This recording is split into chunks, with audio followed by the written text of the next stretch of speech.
ng Pangulo. News and current affairs, top stories of the day, business, sports, music, and entertainment. Dadalhin sa inyo ng mas pinaganda, mas pinalawak, mas pinalakas. Radyo Pilipinas. Radyo Pilipinas. 738 sa Metro Manila. The war against COVID-19. We are at war against a vicious and invisible enemy. Ito ay laban ng bawat isa sa atin. We are in fight for the lives. COVID Radio. All the information you need. Kumpleto at malinaw na ihahatid. Buburahin ang mga fake news para wala na sa atin ang ma-confuse. The Philippines versus COVID-19. Lahat po tayo ay sundalo sa digmaan nito. Ito ang COVID Radio. Hashtag Laging Handa. A Radyo Pilipinas Special Coverage.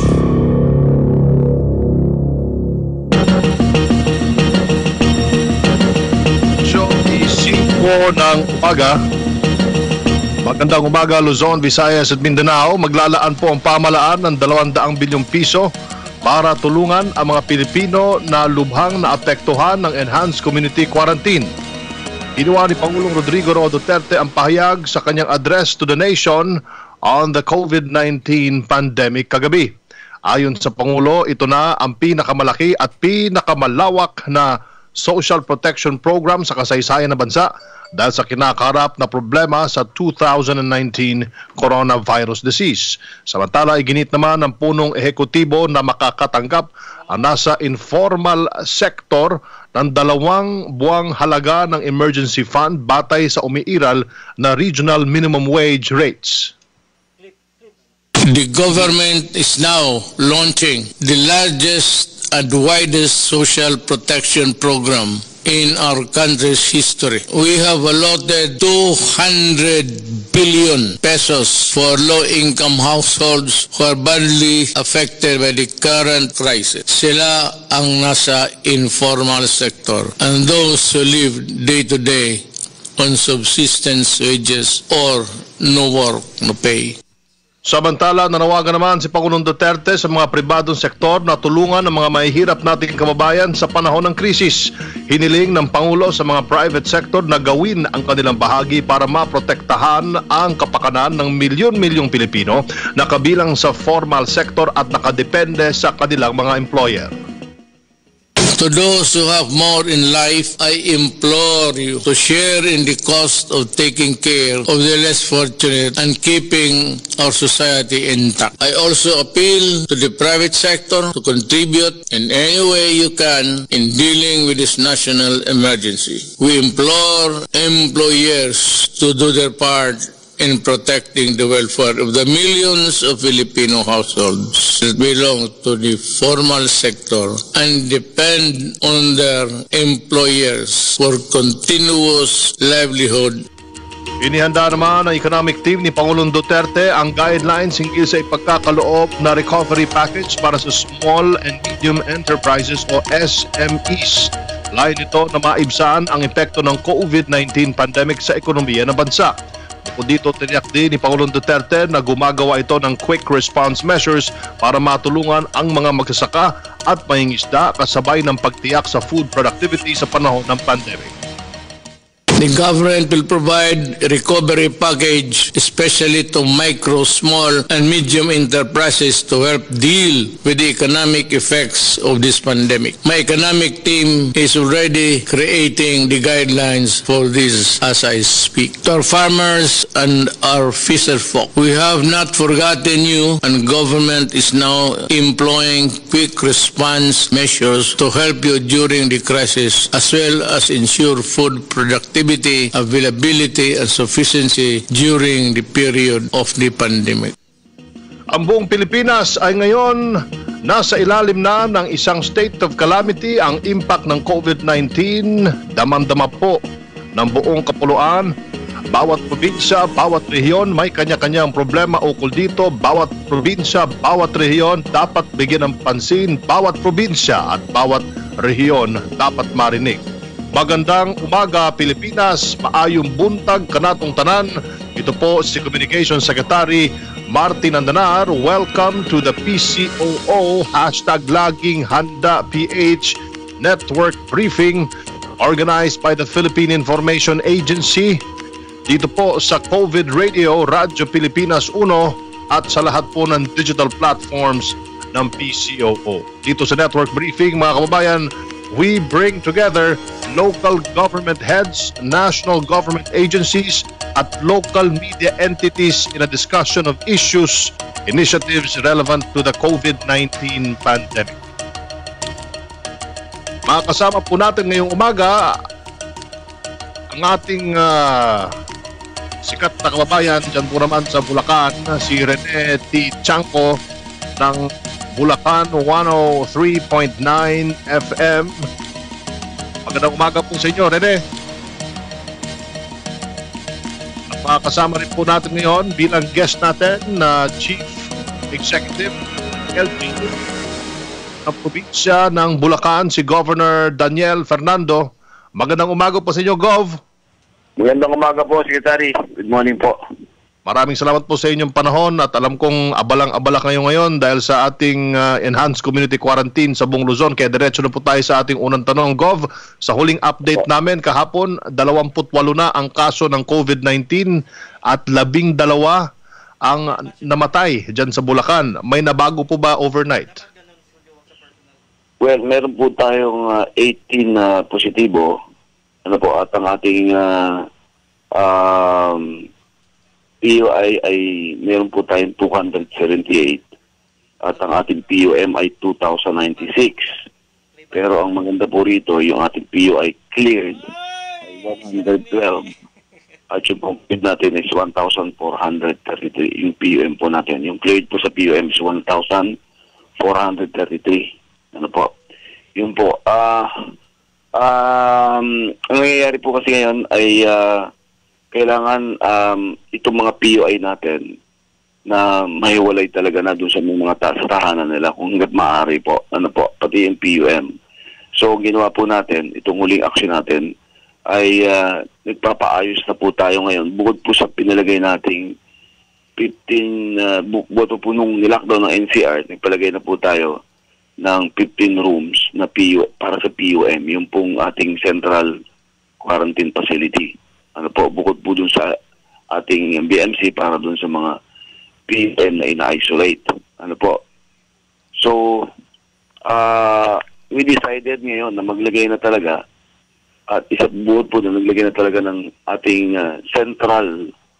big central quarantine facility na ma-accommodate natin yung malaking bilang ng PUI at PUM para sila ay mahiwalay dun sa pamilya at doon na sila mag-quarantine. Ano po? Sa tagal po kasi ng dating ng ating mga result, ano po, na manggagaling sa DOH para malaman natin kung sila ay negatibo o positibo, hanggat hindi po dumarating yung kailangan mahiwalay na natin sila. Dahil kung magpapositive po ang ilan doon, malaking problema rin po yun para sa atin sapagkat mahahawa yung kanilang mga kasama sa bahay. Ano po, ito po palang coronavirus ay nagtatagal ng matagal sa ere. Ano po, at least mga 20 minutes daw ito sa isang tao na pag bumaing ay tatagal daw ito ng 20 minutes. Yung mga molecules na maliliit, ano po. So napakadali po palang kumalat nito. Lalo na kung ikaw ay walang mask. Ayan po. So, ganun po yung action na ginawa natin. At itong ating pagbibigay ng relief, ngayon po ay continuous ang ating pagre-repack at continuous din ang ating pamimigay. Inuna po natin munang bigyan ang mga mahihirap talagang mahirap. Ito pong tinatawag nating 4Ps. At itong ating listahan 2. Ngayon po ay nasa araw na to ay papunta po kami ng 3rd district at yung ibang hindi natapos kahapon ng mga taga 2nd district at ay tatapusin po ngayon at yung pong pupunta rin po ngayon sa 3rd district. Ano po, and hopefully before the Holy Week or the Holy Week holidays, patatapos po natin yan hanggang March 7 hanggang Lone District ng San Jose del Monte. And by the next week, after the Holy Week, Ayan, pinag-usapan po namin kahapon kung paano na namin mabibigyan ang buong lalawigan ng Bulacan na may bilang ng 770,000 families. Ano po, na malamang transport po kami sa trust fund, mula sa trust fund ng pera para matigunan po yung ating pangangailangan pa. Itong ating state of calamity na meron po tayong datos na 79 million ay talagang mauubos po ito sapagkat ito pa lang pong 4 sa itong listandos at iba pang mga nangihingi sa atin ay talagang magagalo na po lahat sapagkat ang total na kailangan po namin, ano po, sa buong Bulacan ay aabot ng 250 million. Ano po, pagbibigyan talaga lahat. Well, ito po, nagpo-procure po kami ngayon ng bigas. Naghahanap po kami ng mapo-procure ng mga bigas. Kahapon po ay close up natin ang NFA at ang ibang mga mabibigas sapagkat hindi po kakayanin yung aming volume, hindi po kakayanin ng NFA ng aming volume na kailangan po namin na kumulang sa 56,000 kaban para po mabigyan lahat ang ating mga kababayan. Well, nag-iingat po tayo sapagkat baka makuha natin ang bigas ay yung may mga hindi maganda yung nasa loob, like yung kuto, marumi. Ayan po, nag-iingat naman po tayo. At sinisigurado natin, Secretary, na ang bibigyan natin ng mga relief o kakain nila na bigas ay malinis at maayos. Ayan po. Secretary, ang mahirap ko dito, nakakalungkot po sapagkat ang lahat po ay dumadaing. Ang lahat po talaga ay nangihingi ng tulong natin. Well, pinagsisipikapan po natin, Secretary. Pinagsisipikapan po ng inyong lingkod, ng buong provincial government, ang aming magagawa para sa lahat. Okay, Gov. Gusto ko lang linawin itong Central Quarantine Facility para sa mga PUI dyan sa Bulacan. This is a very positive, a very good step from your end dahil yan din po ang plano ng national government in the coming days. Pero ilan po ba ang kasya dito sa Bulacan Sports Complex? I have been there. Malaki-laki yung lugar na yan. Ilan ba yung kasya na pasyente dun sa basketball court? My first suggestion, nung buhat po nang nag-lockdown ng NCR, yan po ang unang aking panukala at idea una, ang Bulacan Sports Complex. Kaya lang, ay kailangan po nating mag-provide pa. Malaki po yun. Sa gitna pa lang po ng field, napakalaki na. Mag-provide ng maraming tents talaga. Ayusin po talaga ng gusto.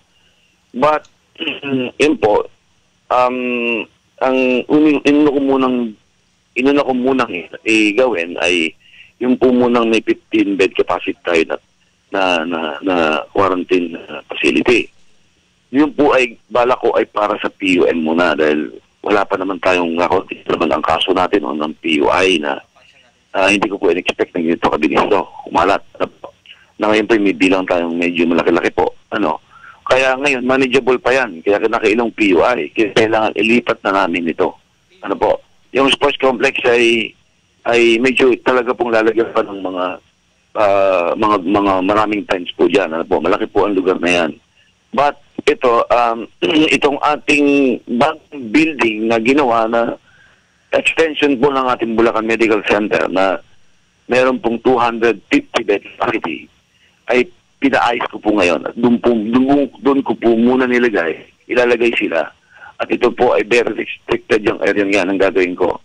At talagang hindi makakapasok ang kahit sino man. Para ito mapupagpilin din natin ng ibang mga tao.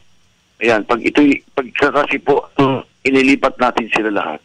At hindi sa tahanan, ay makakasolve po tayo ng problema natin at hindi po ito dadami. Kasi po, kailangan mabilis din mabilis po ang dating ng testing ng ating mga PUI.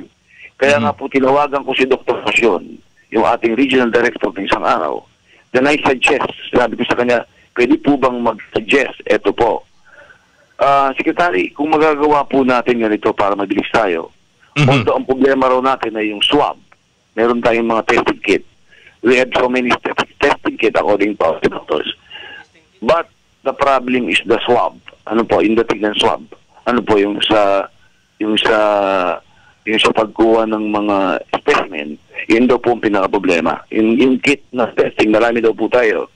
Pero yung sa ng swab, pagkuha ng specimen ay wala daw tayo at mahirap talaga, walang-wala. So, ito po suggestion ko. If ever po na magkaroon na tayo ng kumpleto na magagamit sa pang-testing, why don't we, sabi ko kay Dr. sa edukasyon, sabi ko, RD, ang gawin natin by region na ang ating testing laboratory. Sabi ko, bakit hindi magkanya-kanyang laboratory? Mula region 1, region 2, region 3, region 4, region 5, doon na, para ang pasyente ng region 3 doon dadalhin yung kanilang itatest. Sinabi nga ni Dr. Casio na meron na nga daw ilalagay, meron daw mabubuo daw, meron na raw sa Lazaro, at meron daw sa Baguio. Sabi ko, Dok, ikukulangin po yun. Magagawal po tayo. Napakabilis po ng pagkalat ng virus. Well, kung ganito po katagal na mangyayari sa atin, well, mauubos po tayo rito. At matatagalan po ang ating pag-isulta sa ating paglaban sa coronavirus. Kaya, Secretary, I suggest na bawat region lagyan na natin ng laboratory. Ganun na ang gawin natin para mabilis po tayo.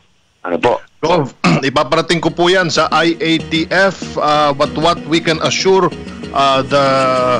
the people of Bulacan ay dagdadagsaan na po yung ating testing kits. Pati po yung swab na nabanggit nyo po, Gov, ay nagdadagsaan na rin. It's just a matter of distribution. Pagkain, wala tayong problema. Pagdating sa mga gamit para sa ating mga ospital, sa private hospitals, pati rin sa ating public hospitals, nagdaratingan na at kami po'y mapalad. Ang Pilipinas po'y mapalad din. Meron pong isang gobernador, meron pong isang LGU tulad po ng Bulacan na cooperating with the government fully. Gov, meron din po tayo isang tanong mula kay Rene Tichanco ng Radyo Bulacan. Rene, come in. Rene, are you there? Okay, habang hinihintay natin si Rene, Gov, yung Bulacan po ay kilala para sa aquaculture at yung mga livestock. Kayo po yung supplier ng Metro Manila halos, at mga nearby province. Kumusta po ang ating food-related industry dito po naman sa Bulacan? Opo, Secretary. Sa ngayon po kasi, di ba, tinamaan tayo ng African swine flu bago pa dumating itong coronavirus, hindi po ba? So affected po talaga yung ating mga backyard farming at affected po talaga at naapektuhan din itong mga commercial hoggers natin. So sa ngayon po ang sitwasyon ng ating pagbababoy, hindi pa po muna pinapayagang lagyan yung mga lugar ng mga nagbababoy sapagkat although ito po ay na-disinfect na, pero hindi mo na po ito pinalalagyan dahil nandiyan pa rin po yung African swine flu. Hindi pa po sa talaga totally maalis sapagkat pag ito yung na-disinfect mo, kinakailangan maghintay ka muna ng 4 na buwan, 5 buwan bago mo ito lagyan ulit. So wala pa pong binibigay na information o sign ang ating command, ang ating DA na ito'y lagyan. Sumusunod po tayo sa sinasabi ng ating vet. Ano po? So, kinakailangan maghintay muna tayo bago tayo maglagay. Pero yung ating chicken poultry ay ayos naman po at nakakatugon naman po tayo. Although, may dumating na bird flu pero hindi naman po tayo naapektuhan nito at ito po ay agad na agapan. Nag-negative na po ang ating mga yung pong pagbabantay natin sa bird flu ay okay na po. So, yun po. Stay na po tayo sa bird flu. Well, yung sa atin namang sa pangingisda, wala naman pong problema. So, binigyan na po natin ng kalayaan ng ating mga farmers, katulad ng sinabi ng Pangulo at ang ating mga mangingisda na ito'y makapagtanim, makapunta sa kanilang bukirin, at sa kanilang paglalayag papunta sa karagatan para po sila mangisda. Ano po? So, hinayaan na po natin, binigyan po natin ng power ang mga mayors natin at ang ating MAU o yung Municipal Agri Officer natin na sila na mismo magbigay ng tinatawag na quarantine pass. Ano po? Na nakapirma ang ating mayor at nakapirma ang ating MAU yung mga farmers and fishermen na pupunta sa kanilang mga trabaho. Pero para hindi maabuso, siyempre i-identify ng MAU yung kanilang mga farmers and fishermen. Kasi kinakailangan ma-identify muna ng MAU bago mag-issue ang mayor, pirma ng mayor at pipirma ng MAU. Pag walang pirma ng mayor, hindi po invalid. Pag walang pirma ng MAU, hindi rin invalid. So kinakailangan po huwag ding maabuso yung quarantine laws. Kinakailangan ingatkan din natin sila sapagkat baka naman sila na-expose. Baka ma-expose sila dun sa mga tao na carrier. Yun po naman ang magiging problema ng ating mga magsasaka at pangingisda. Pero sa ngayon po, okay naman po yung takbo ng ating pangingisda. At yung ating pagsasaka, yun nga lang, medyo mabigat po sapagkat yung ating South District ay hindi po nabigyan ng tubig. Yan po yung pinaglaban natin bago pa dumating itong coronavirus. Sapagkat yung tubig ng Angat Dam, kung inyong babalikan itong nakaraan, na tag-ulan itong end of 2019, mga months ng end of 2019, hindi po tayo dinatan ng matinding mga ulan. Wala pong ulan dumating at yung pong ating Angat Dam ay sumukat lamang ng hanggang 202 cubic meters. But we need 212 para tayo makasupply sa buong ating rice field. Ang bibigyan lamang po ay itong North District na umabot una, ibibigay lang ay 8. Ngayon, ginawang 10. Pinaglaban natin, ginawang 20. At sabi, bibigyan daw nila ng 8 itong South District, pero hindi rin aabot sa mararating ang 8 cubic meter. Hindi rin ito sayang lang din. So, kaya nga po, ang ginawa nila ay hindi na rin binigyan. So, sabi namin, bakit hindi niyo bigyan? Bakit hindi niyo bigyan at mga Gs? Para man lang yung iba, maabot yung iba sa South District. But sadly, hindi tayo nabigyan. Nilapit ko nga po ito kay Secretary Carlito Valdez dahil baka po tayo naman pakialaman ng mga, alam niyo na, ng mga kaliwa. Kakaliwa. Baka bigyan sila ng mga information na mali, hindi po ba? So, yun na kailangan magkaroon po sila ng pagkukunan naman ng pagkain. So, ito po ginawa natin. So, nag-procure po tayo, ng 70 hanggang 100 na pump, yung pong water pump. At nagbigay po at inulog natin sa DAR yung iba. Ayun sa NHA, sa NIA pala, sa NIA, yung ibang pump. So, nagbigay naman po ang NIA ng 20. So, ang binigay muna po namin ng mga pump ay umabot lang muna po, binigbigay muna po kami ng mga 30 hanggang 40. At yung iba po ay nireserve na namin muna para sa mga kailangan pa. Para naman makapagtanim, magkaroon ng alternatibong pagkakakitaan yung mga nasa South District. Yung nasa North kasi okay na nakapagtanim sila Pero itong nasa South ang pinakabigyan na natin. Yung mga palay natin sa South District, yun po yung nakalulungkot. Pero binigyan natin ng alternatibo at least makapagtaniman lang ng gulay. Namigay po kami ng pump and then ng mga buto ng gulay. At very good. Iba naman, binigyan din po namin ng ahalagaang hayop like kambing. Yan pong ginawa natin. Kinakailangan may mga pamamaraan tayo na ibibigay sa kanila, alternatibong pamamaraan para sila ay magkaroon naman ng pagkakakitaan. Yan po. Although sa kambing, medyo matagal pa.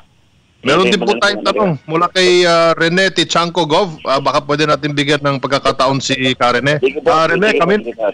Yes, good morning, Secretary. Gusto ko lang itanong kay Governor Daniel Bernardo, ano yung concrete localized action na may tutulong ng pamalang panalangin ng Bulacan sa pambansang pamalang para labanan ang paglaganap ng coronavirus o COVID-19, Governor? Pero hindi ko maintindihan. Ano po yan? Ano po yung dating mo? Gargal. Medyo nasugan. Ulitin ko lang ho. Yung localized concrete action plan ng lalawigan ng Bulacan para makatulong sa pambansang pamalaan sa kakayahan to na mahadlangan yung paglaganap ng coronavirus o COVID-19, Governor. Pero ito nga yun Ito nga ang pinakaano natin. Paano natin mapipigilan lahat yung sinasa tahanan? Okay, halimbawa, nag-positive ang 5, sa 5 lang, halimbawa sa 5. Nag-positive ang 2. Nag-negative ang 3. Okay. Solve tayo sa 3. Nag-positive itong solve tayo sa 3 nag-negative. But paano yung nag-negative, nag-positive na 2? So, ibig sabihin nun na nasa bahay sila nag-positive, problema din natin yung pamilya ngayon. Hindi ba? Nakaraos tayo sa 3, pero problema rin natin, hindi pa rin. Kasi yung pamilya naman, na wala yung 3, dagdag din yun. Hindi po ba? So, kinakailangan, hanggat maaari, tanggalin na sila sa bahay. Tanggalin na lahat, pakiusapan na sila para ma-solve po tayo. Hindi po kasi tayo matatapos. Pag ang lahat po ng ating PUI ay naghihintay tayo ng suntok sa buwan, ng bagsak ng langit kung sila ba ay negative o positive. Kasi sa tagal po ng mga pagdating ng resulta ng testing, kapag hinintay natin ng napakatagal, hindi po tayo matatapos, dadagsa ito. Kailangan mabilis na resulta ng mga testing at dapat ilipat po natin sila. That's why nagpapalagay po gas na inaagaayos na po tayo.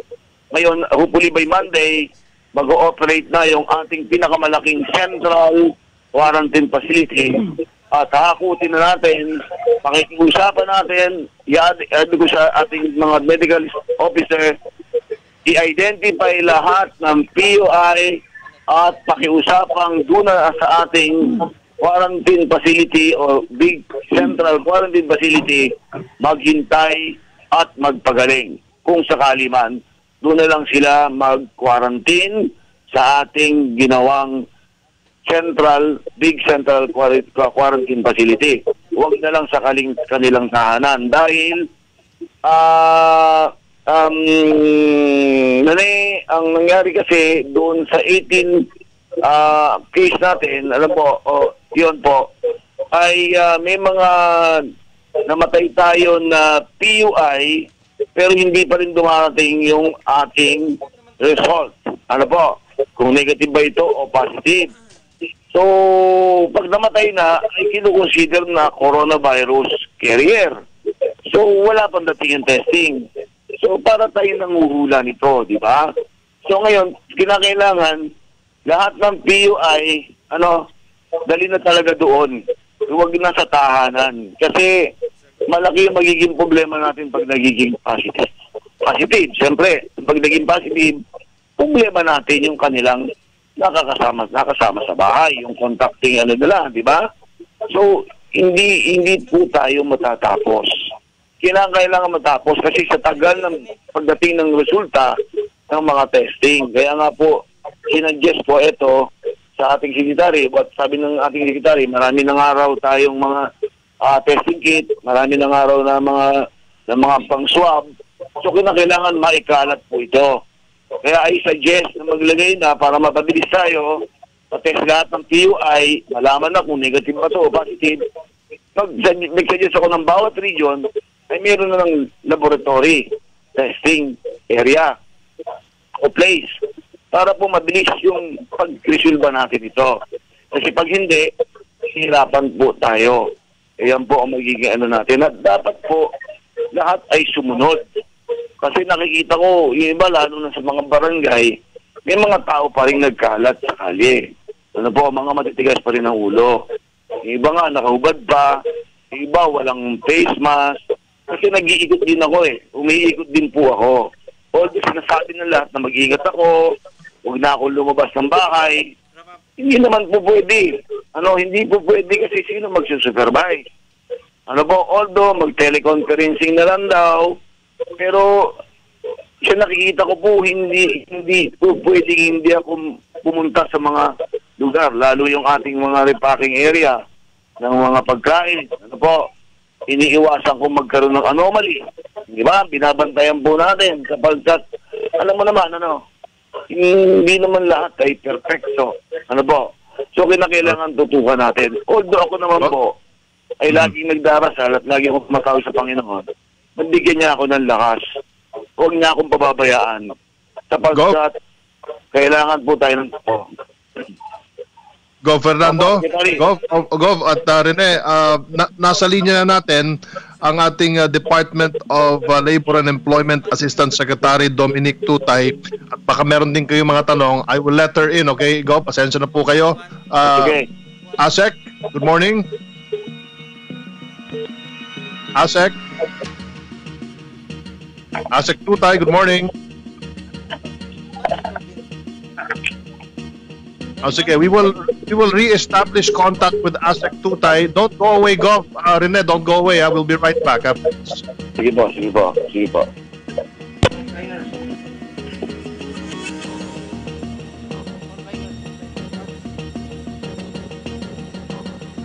Ang nanay ko, doktor. Tatay ay nagtatrabaho bilang pulis. Ako ay sarong pharmacist. Akong amay, usa ka nurse. Maraming salamat po sa inyong lahat. Araw-araw nilang nilalagay ang kanilang buhay sa peligro. Sa ngalan ng serbisyo, hindi lang para sa mga mahal nila sa buhay, kundi para sa ating lahat. Kaya't sa ating mga Filipino frontliners, maraming salamat po sa inyong lahat. Lahat kami ay saludo at sumusuporta sa inyo.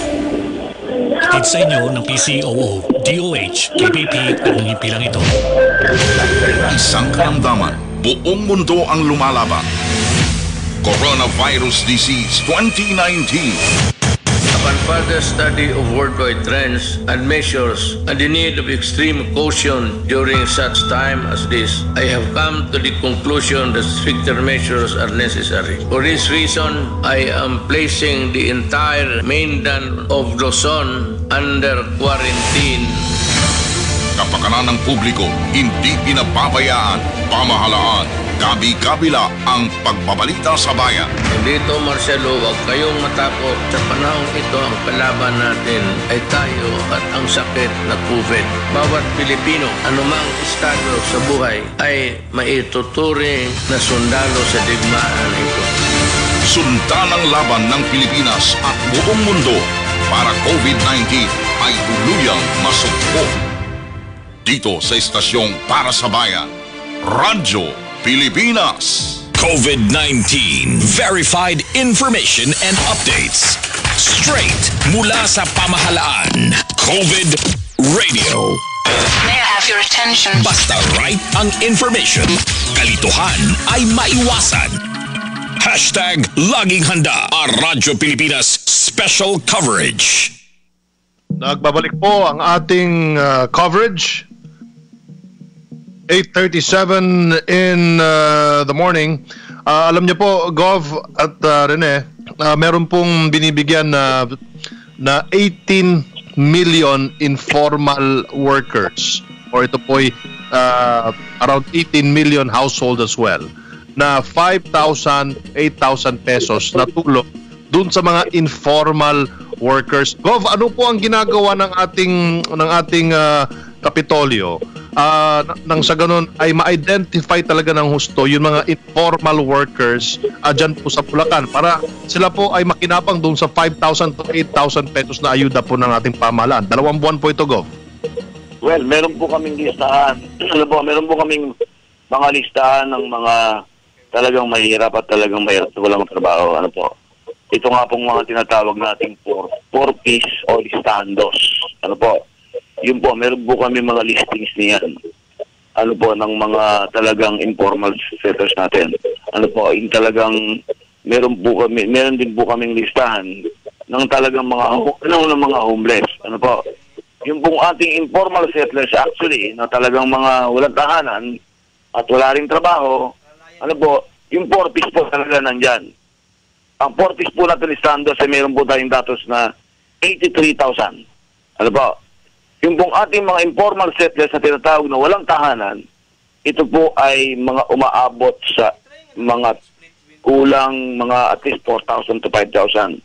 Ano po? Yung pong mga walang tahanan. Ayan po yan. Yung pong mga talagang nangangailangan ng trabaho, medyo marami-rami po yan.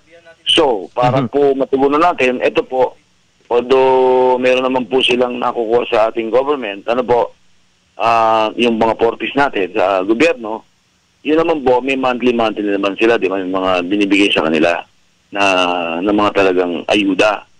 Pero yung pagbibigay po namin ng hanap buhay, ito po ang ginawa natin. Dati, yung pong ating job fair ay tuwing singkaban fiesta lang. Sa loob ng isang taon, isang job fair lang. So, buhat po ng tayo mo po, binigyan ko po ng direktiba ang ating PYS peso na para magkaroon ng trabaho yung iba na nangangailangan talagang magtrabaho, na gustong magtrabaho, pinalagyan ko po ng job fair every month. Ano po, hindi na only singkaban fiesta. Yan po every month. Yung ating job fair. Kung sa isang buwan po, nagkakaroon po tayo ngayon ng 2 hanggang 3 job fair. Na dati sa loob ng isang taon, isa lang. Ngayon ginawa nating monthly. Ayan po yan. Kasi buhat po na okay mo po, nakita ko po ang dami ng gumraduate, ang dami ng mga nakagraduate na wala namang hanap buhay. At yung iba nakagraduate lang, kailangan pa rin ng hanap buhay. Majority nag-a-apply yung aming katabing eskwela, yung BSU. Majority doon, ang mga nakakatapos, ay sa atin nag-a-apply ng trabaho. Sa Kapitolyo. Yun po, kahit daw anong trabaho lang sa Kapitolyo. Hindi naman po natin kayang i-accommodate lahat yan. Ano po? So, kaya ang ginawa natin, para matulungan din sila, alam naman natin, may bilang ang bawat kumpanya, may bilang ang bawat ahensya, kung ilan lang ang dapat mong kuhanin na magkatrabaho sa iyo.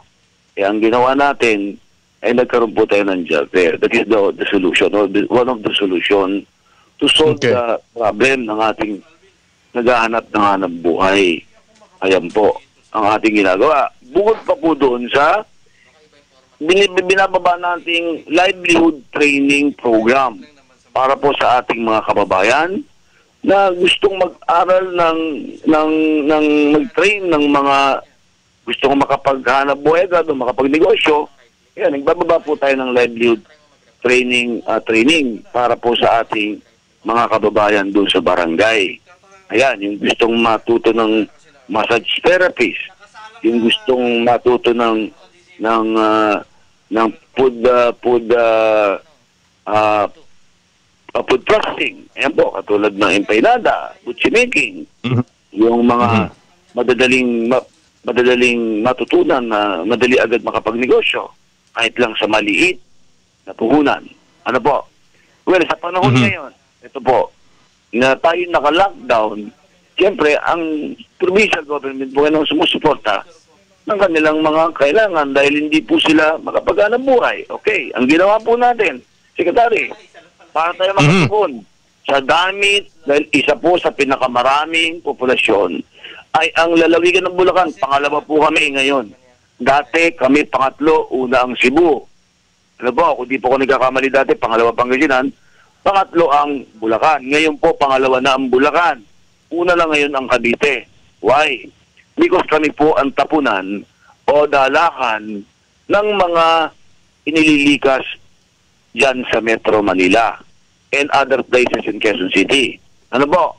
So, naging ano na po kami. Pangalawa. So, paano tayo makakatugon? Alam naman natin na ang budget natin ay maliit lamang. Hindi po ba? Nadadagdagan ng populasyon, hindi naman nadadagdagan ng budget namin. Nahihirapan din. Ano po? Yan po yun. So, ang ginawa natin, I want to be honest with you. Ano po, Secretary? Ginawa natin, yung sinasabi ko na nadadagdagan, ito talagang nadadagdagan ng ang aming populasyon just because yung mga nililikas na tao, like yung mga babae, sa amin dinadas talaga. Kasi yung pinakamalapit sa Metro Manila. Ano po, kaya yung ating bayan ng Pandi at bayan ng ang siyudad ng city sa San Del Monte, nagkaroon ng moratorium muna na wag na muna at tama na muna at nag-close na sila. Although binilik ng Pandi ulit yung kanila, inopen na, pero yung city sa San Del Monte until nakaano pa rin po. Naka-moratorium pa rin po yan.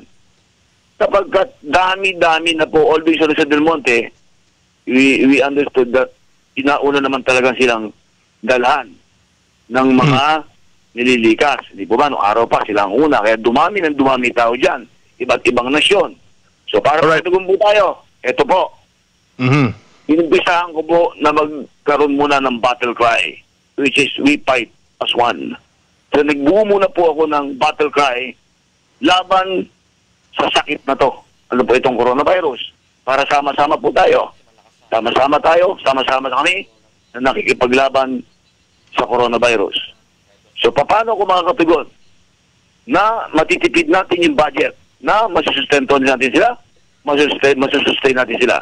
Nagbuo po ako ng isang team, na magluluto ng mga pagkain at i-deliver ng ating mga barker. Nagbuo po ako ng 6 na barker, pinalagyan ko ng ating battle cry, at yung po yung umiikot na meron akong mga message na nilagay ko. Nag-message ako, ito po ay PA, PA po ito, na ginamit namin ng eleksyon. Malalakas na mga, mga barker natin. Barker, opo. Nagsalita po ako ng mga mensahe kung ano dapat gawin at iwasan sa pagkalat na to ng sakit na ito, at naglagay din po ako ng mga prayers. Una, yung prayer of the rosary para sa mga Catholic, at prayer naman po para sa mga non-Catholic. And then, habang umiikot sila, dala-dala nila ang mga lutong pagkain. Bawat barker may dalang 500 na repack na pagkain na luto na, at mga alcohol. Nagpukyo din po ako ng alcohol. Nagpukyo din po ako ng alcohol na piniglalagay ko sa mga maliliit na botelya na empty bottles, yung mga handy. Na pwede ng inilang ibulsa. Habang umiikot po yun, nagbibigay ng pagkain, nagbibigay ng face mask, nagbibigay ng alcohol. Habang lumalakad at habang nagpiprayer ang ating barker. Kasi nininiwala po ako, Secretary, na ginagawa natin ang lahat ng preventive measures, but we need more and more and more prayers. Kailangan nating humingi na ng patawad sa ating mahal na Panginoon, sapagkat sa Kanya, kaya niyang tanggalin ito. And I believe in that. Sa isang iglap lang, kaya niyang tayong tulungan, mawala ang virus na ito. Although ginagawa natin, nasa Diyos ang awa, nasa tao ang gawa. Kailangan pa rin po tayong tumawag sa Kanya. Gov, maraming salamat po sa inyong mga ideas at kung ano yung mga ginagawa ninyo dyan sa Bulacan. I am sure na marami pong mga LGU ang nakikinig po sa atin ngayon. They will get a thing or two na magandang idea, tulad po ng sinabi nyo na may trompa kayo, umiikot, may dalang pagkain, may alcohol, tapos may dasal. Napakalaga po ng dasal sa mga panahong ito. Gov, wala na po tayong oras. Ano po ang inyong panawagan muli sa gobyerno? Kasi kanina napag-usapan natin yung ibibigay ng gobyerno na tulong doon sa mga informal workers. Ilan ho ba talaga yung informal workers dyan sa inyo sa Bulacan, para at least makapaghanda po yung ating pamahalaan para dyan po sa probinsya ng Bulacan, at the same time para din malaman ng gobyerno na kayo po ay nakahandang magbigay ng mga pangalan kung sino yung mga informal workers na mabibiyayaan ng 5,000 to 8,000 pesos. Well, napakarami po, Secretary. Sobrang dami. Bukod po dun sa sinabi kong 83,000, I think meron pa po. So, abot po ito ng mga, I think 100,000 megawatt. So, yun naman po. I'm not wala po akong datos pa ng iba bang karagdagan. Pero, I'm sure na dagdagan po ito ng mas marami pa. Kaya po, nagpapasalamat na tayo ngayon sa ating national government sa kanilang ibibigay na suporta. Nagpapasalamat tayo sa ating mahal na Pangulo, Mayor Presidente Rodrigo Roa Duterte, kung ito po ay darating na sa atin. Sapagkat kailangan po ito, mahal na Pangulo. And mahal na Pangulo, yung pong aking sinuggest kanina, na kinakailangan magkaroon po talaga tayo ng bawat region may laboratory na. At yung cases ng bawat region doon na lang dadalhin, and other cases ng mga region na darating hindi po pwede. Dapat po Region 1 na lang, Region 2, Region 2. At naniniwala po ako na matatapos tayo. Alam ko pong masakit na huli nyo. Alam ko pong nahihirapan na kayo, lahat tayo, pero huwag po tayong sumuko. At ipinagdarasal po namin kayo, mahal na Pangulo, Huwag po kayong mag-alala at ang suporta ng Daniel Fernando kasama ang ating Vice Governor Willie C. Alvarado ay nandyan. Kami pong dalawa nagtutulong at nagpapasalamat po tayo sa kanya. Ano po, kay din sa ating partner sapagkat inaprubahan nila ng dali-dali ang ating State of Calamity Fund. Ano po? So sa lahat po ng ating mga namamahala sa national government, although tayo po ay talagang hirap lahat, naniniwala po ako doon. Diyan, lalo na po ang ating mga doctors, ang ating mga nurses, ang ating mga frontliners. So konting pace lang po tayo. Kailangan natin itong mapagtagumpayan. Kailangan natin itong malabanan sapagkat kung hindi po tayo magsasama-sama at tayo bibitaw, tayo po ay magkakalog dito pare-parehas. Although kailangan din po namin, Secretary, ang suporta ng national government. Although ginagawa po ng ating LGUs, lahat ng aming mga mayors, ang kanilang magagawa, ang kanilang mga pamamaraan para labanan ang virus na to, mabigyan ng suporta ang aming mga kababayan. Lalo na po yung mga walang hanap buhay, na nawalan ng hanap buhay because of the lockdown. So, tulong-tulong po tayo rito. Sama-sama po tayo rito. Secretary, salamat sa binigay mong oras sa akin at ako pinayagan yung ako'y ma-interview rito. Ano po? So, pinararating ko lang po sa lahat ang dagdag na panalangin at pagtawag sa ating mga Panginoon. Ito na po yung panahon para humingi tayo ng tawad sa Kanya. So, although ginagawa natin lahat, ika nga, nasa Diyos ang gawa, nasa taong gawa.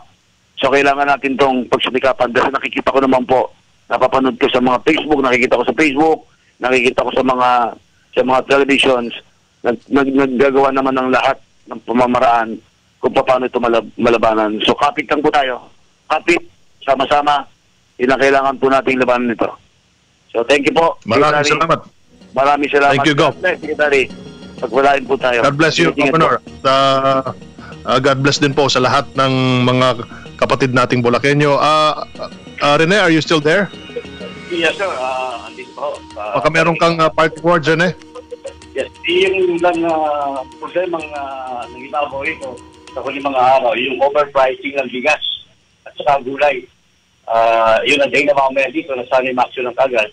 Of course, ng lokal na pamalan sa pambansang pamalan sapagkat talagang namahal.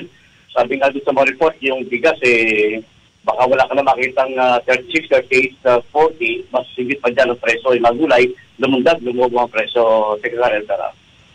Siguro pinakamaganda dito, Rene, ang makipag-ugnayan din kayo sa amin, sa akin, at para maiparating ko ito kay DTI Secretary Pon Lopez. Siguro, Rene, huwag mong ipaba yung telepono mo mamaya at kakausapin ka ng staff para maibigay mo yung mga witnesses natin na magsasabi na itong tindahan na ito ay nag-overprice ng bigas, pagkain, gulay, karne.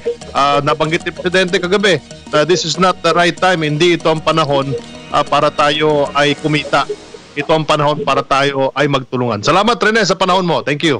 Yes, thank you. Alas 8:52 Pilipinas, dito po nagtatapos ang network briefing para sa araw na ito. The PCOO #LagingHandaPH Network Briefing organized by the Philippine Information Agency and carried live dito po sa COVID Radio, Radyo Pilipinas at sa lahat po ng digital platforms ng PCOO. Maraming salamat po muli kay Rene Tichanco, ang ating guest co-host ngayon, at ang ating Governor. Maraming salamat po, Governor Daniel Fernando ng Bulacan. Sa network briefing, pinagtatagpo po ang LGU, national government at local media. Ang COVID-19 ay krisis na dama ng buong bayan. Bawat rehiyon, bawat probinsya, mahalaga. Bawat rehiyon, bawat probinsya, kinakausap, pinakikinggan. Ito po si Secretary Martin Andanar. Magkita-kita ulit tayo bukas para sa network briefing. Magandang umaga po sa inyo. Sa lahat ng mga magigiting nating mga kababayan sa frontline, pacheck po ng inyong